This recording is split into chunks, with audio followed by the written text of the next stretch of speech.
Have you ever wondered what a decade of credit card adventures looks like?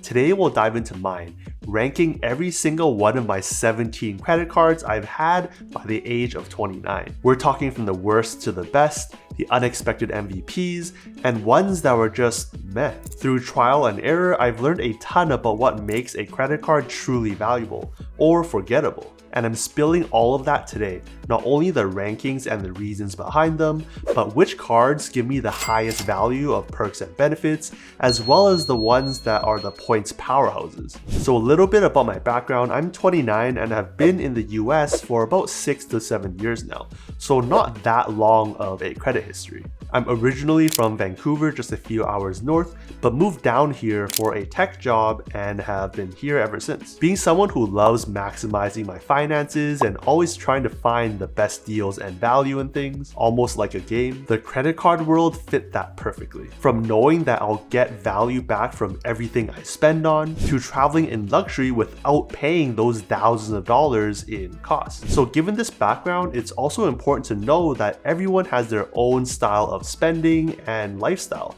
so there's no one size fits all, which means this ranking will be somewhat biased towards my personal spending and lifestyle. I don't mind paying annual fees if it means I'm getting even more value out of the card each and every year. I'm in the Pacific Northwest, which could influence how I see certain airline cards as well. And when it comes to rewards, on one end you have pure cashback, and on the other hand you have only redeeming for the maximum value for all the points.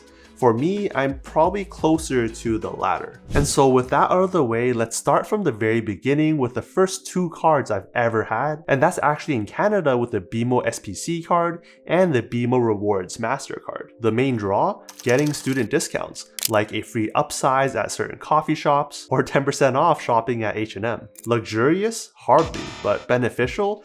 Definitely at that time, but was also beneficial to building those financial habits and that credit score up in Canada, which is a key lesson here, because as long as you have that habit to only spend what you can afford, get a credit card as soon as you can. Especially here in the US, credit score matters a ton and can mean saving tens of thousands of dollars on loans like mortgages, so it's best to start early. Although these cards were pretty bland, they do hold a special place in my financial journey. That said, I think I still have to put it down in the D tier, not for disappointment, but because there's just so many better options out there nowadays. Next, the first card I ever got here in the US, and that's the Bank of Montreal Travel Rewards card. I owe a lot to this card because when I was doing my first internship here in the US, and when I was opening my bank account, the person also asked me if I wanted to open a credit card, and I said sure, why not? With no foreign transaction fees, it was a perfect new card for the traveling I was going to do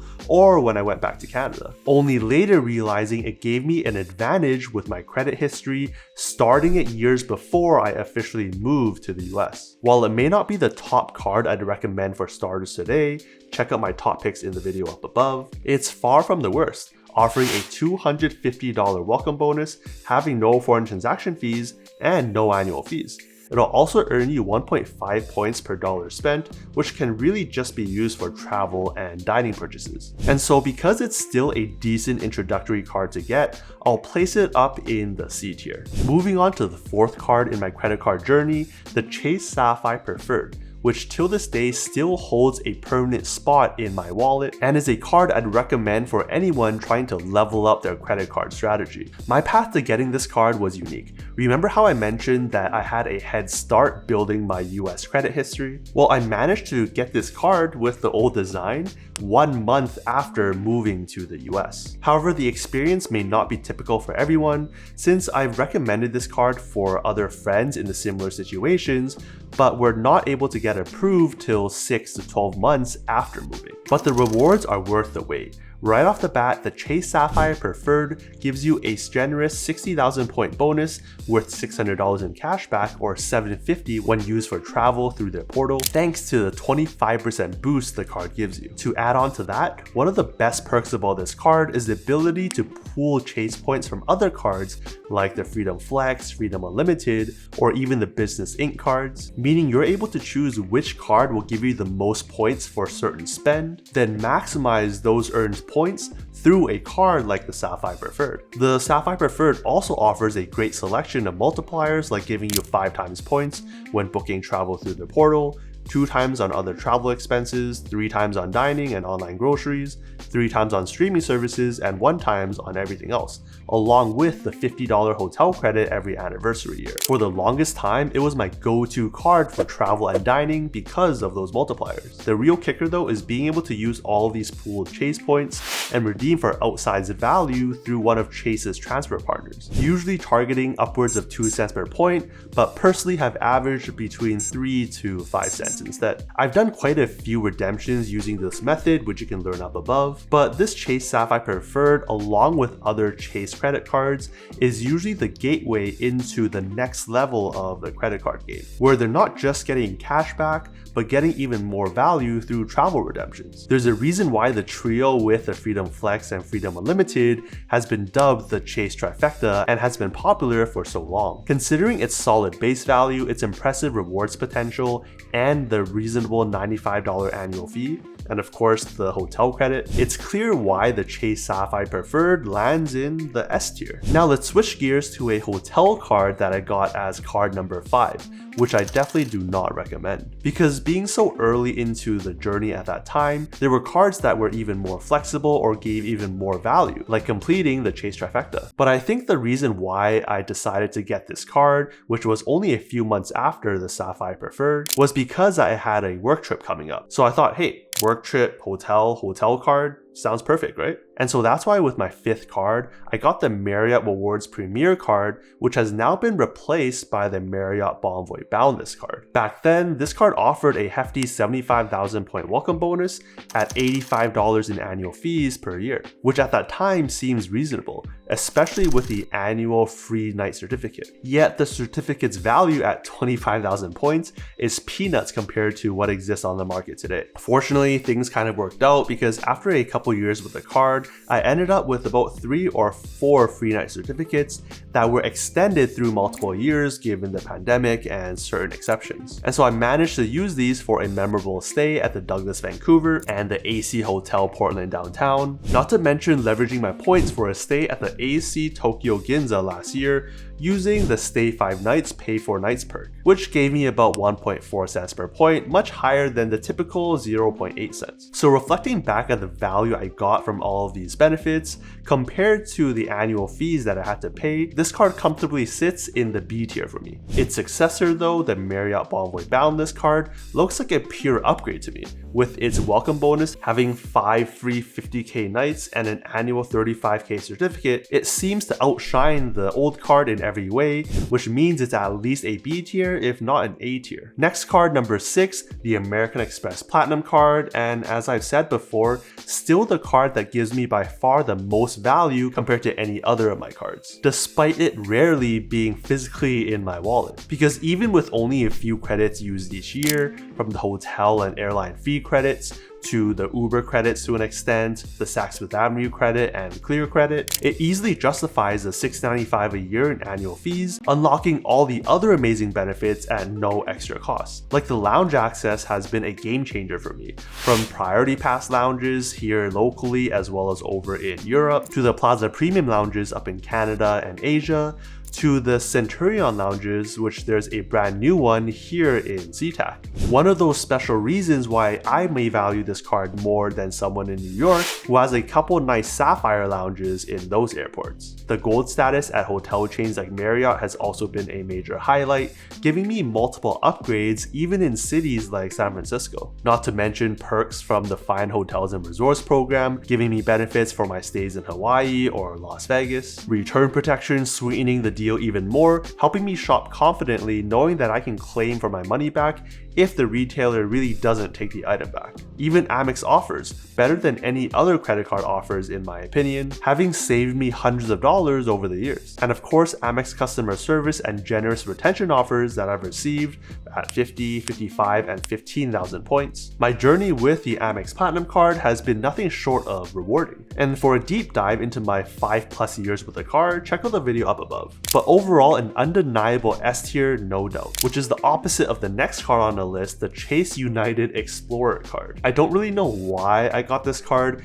maybe because it was over a year since my previous card and I had some spend coming up, but in hindsight, given United's devaluations or being in a hub that's dominated by Alaska Airlines, it's a card I wouldn't recommend to everyone unless you fly United a lot. The silver lining though, the first year was $0 in annual fees, and it came with a pretty decent 60,000 point welcome bonus, which wasn't bad either. I also realized my mistake and product changed it down to the no annual fee United Gateway card, which has no annual fees, before the annual fee kicked in for the United Explorer card, preserving that account history and credit limit without the cost. Just keep the card active so it doesn't shut down for inactivity. And so for those reasons, because the Explorer card has a decent welcome bonus and no annual fees in the first year, I think it deserves a C tier, while the Gateway card, due to its limited appeal, will be down in the D tier. Shifting gears to card number 9, the Chase Freedom Flex card, which quickly rose to become the backbone of my spending, offering a sweet $200 or 20,000 points and an impressive 5% back at grocery stores in the first year. It's elevated 5 times points in rotating categories,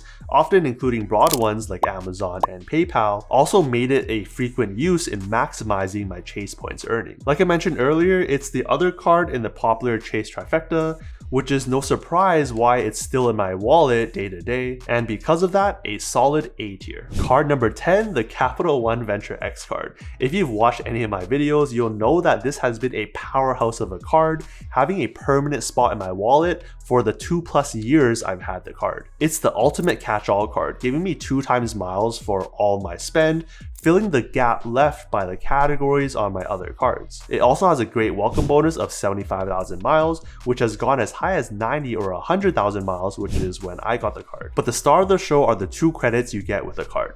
The $300 credit towards the travel portal and the $100 of miles every anniversary year, both helping to offset that $395 in annual fees. And so similar to the Amex Platinum, it gives me all the other benefits on the card for little to no extra cost, like the Hertz President Circle, which I've used renting cars locally before I got my car, as well as traveling like in Hawaii. Additional lounge access, which came in handy combined with my Amex Platinum in order to get access for a bigger group of like 5 people. And just overall diversifying and having another way to earn points that are very valuable to me, given I redeem my points primarily through Aeroplan and Capital One is a transfer partner there. And for all of those reasons, and because I believe this is the most appealing luxury travel card for most people, given the lower fee and the easy to use benefits, I think it deserves a solid S tier. Moving on to cards 11 and 12, the Chase Ink Unlimited and Chase Ink Cash cards, for 2 major reasons. First, taking this YouTube business even more seriously, which means finally going down the business credit card rabbit hole. And second, at the same time, both cards had the elevated 90,000 points welcome bonus, which at 2 cents per point is at least $1,800 each. And so even though I didn't get both cards that close in time, I was still able to secure both offers, though for the Ink Unlimited, I did have to secure message them to get them to match the offer. The Ink Unlimited comes with a 1.5 times points for all of my spend, taking the Freedom Unlimited slot in my Chase trifecta, whereas the Ink Cash card is more special with its categories, with the standout one being 5 times at office supply stores and some utilities. With no annual fees and such strong bonuses, they both easily secure an A tier in my books. Now moving on to cards 13 and 14, they might sound familiar given the echo themes we've already touched on, because the basic Chase Freedom card is actually a product change down from my initial Chase Sapphire Preferred, which allowed me to keep the history on the card without having to pay the annual fees. That said, it has the same 5 times points in quarterly categories, same thing as the Flex, effectively doubling my limit every quarter to $3,000. For maximizing my Chase points earning, it earns a spot alongside the Freedom Flex card at the A tier. And as for my new Chase Sapphire card, again, same thing, I'd recommend it to anyone looking to level up their credit card game and up in the S tier again. Now, like I mentioned earlier, I'm all for finding the best value, which means I couldn't pass up on the all-time high offer on the American Express Green card, which was a whopping 60,000 points plus up to $200 back on travel. Considering the $150 in annual fees, the first year value was amazing. But the categories are no slouch either, giving you 3 times points on travel and transit, outpacing the 2 times on my Sapphire Preferred and matching the 3 times on Dining. Unfortunately, I have no use of the $189 in clear credit given I have it on my Amex Platinum, and I didn't use the $100 Lounge Buddy credit given I thought I would need it for bigger groups when trying to get into lounges. That said, still a card that gave an amazing first year value, so I would probably put it at least in the B tier, especially now that I wouldn't have qualified for it given I have the Amex Platinum card. Same thing with not being able to qualify for the regular Amex Gold. Next card on the list is another business card where, because of some upcoming purchases and a lowered limit from $15,000 to $8,000 to trigger the 100,000 point welcome bonus, I applied for the Chase Ink Preferred card. Not only that, it offers 3 times points on travel, which is better than my Sapphire Preferred among other great categories, and for the same $95 in annual fees. I've detailed the reasons why this card might edge out the Sapphire Preferred card for a long-term hold in this video, but I think the multiplier for travel spend and seamless points pooling for transfer partners makes it a strong contender for the S tier. However, with its slightly more niche accessibility, it nudges it down to the top of the A tier instead. Just remember, you do not need a formal business structure to qualify. Even as a sole prop with a side hustle or plans to start a business, you may already qualify. And then my most recent card, the one I'm still working on the welcome bonus for, is the American Express Business Gold card, for a few strong reasons. First off, I applied for this card in the nick of time, the day before the annual fee rose from $295 to $375 a year. Although despite the increase, I still think it's a pretty good card. Because second is applying with an elevated welcome bonus of 130,000 points, which at 2 cents per point is at least $2,600 in value. And third, because I don't qualify for the regular Amex Gold, the 4 times points here in the restaurant category is really enticing among the other ones as well. And while I'll skip the Walmart Plus credit, the $20 monthly credit towards select purchases, including office supplies and Grubhub, will come into use. Now, if you're able to apply for an elevated bonus of 130,000 points, I think it deserves a strong A tier. But because the baseline is only 70,000 points,